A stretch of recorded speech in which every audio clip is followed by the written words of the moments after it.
Adapun Sarai, istri Abram itu tidak beranak. Ia mempunyai seorang hamba perempuan, orang Mesir, Hagar namanya. Berkatalah Sarai kepada Abram, "Engkau tahu, Tuhan tidak memberi aku melahirkan anak. Karena itu, baiklah hampiri hambaku itu.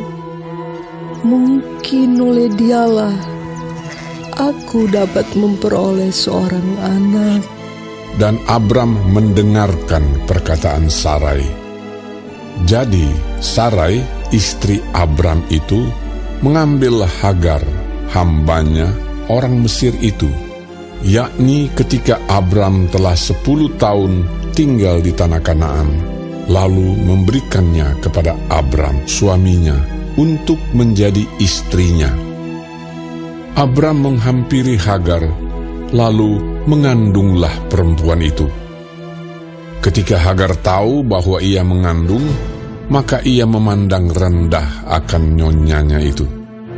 Lalu berkatalah Sarai kepada Abram, "Penghinaan yang kuderita ini adalah tanggung jawabmu. Akulah yang memberikan hambaku ke pangkuanmu. Tetapi baru saja ia tahu bahwa ia mengandung. Ia memandang rendah akan aku.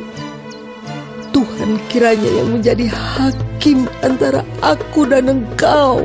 kata Abram kepada Sarai, "Hambamu itu di bawah kekuasaanmu. Perbuatlah kepadanya apa yang kau pandang baik." Lalu Sarai menindas Hagar, sehingga ia lari meninggalkannya. Lalu malaikat Tuhan menjumpainya dekat suatu mata air di padang gurun, yakni dekat mata air di jalan ke Syur. Katanya, "Hagar, hamba Sarai, dari manakah datangmu dan kemanakah pergimu?" Jawabnya, "Aku lari meninggalkan Sarai, nyonyaku." lalu kata malaikat Tuhan itu kepadanya, "Kembalilah kepada nyonyamu. Biarkanlah engkau ditindas di bawah kekuasaannya." Lagi kata malaikat Tuhan itu kepadanya, "Aku akan membuat sangat banyak keturunan, sehingga tidak dapat dihitung karena banyaknya." Selanjutnya kata malaikat Tuhan itu kepadanya, Engkau mengandung dan akan melahirkan seorang anak laki-laki, dan akan menamainya Ismail, sebab Tuhan telah mendengar tentang penindasan atasmu itu. Seorang laki-laki yang lakunya seperti keledai liar. Demikianlah nanti anak itu.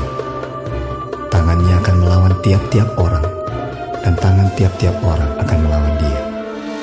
Dan di tempat kediamannya, ia akan menentang semua saudaranya." Kemudian Hagar menamakan Tuhan yang telah berfirman kepadanya itu dengan sebutan, "Engkaulah El Roi." sebab katanya, Bukankah di sini kulihat Dia yang telah melihat aku?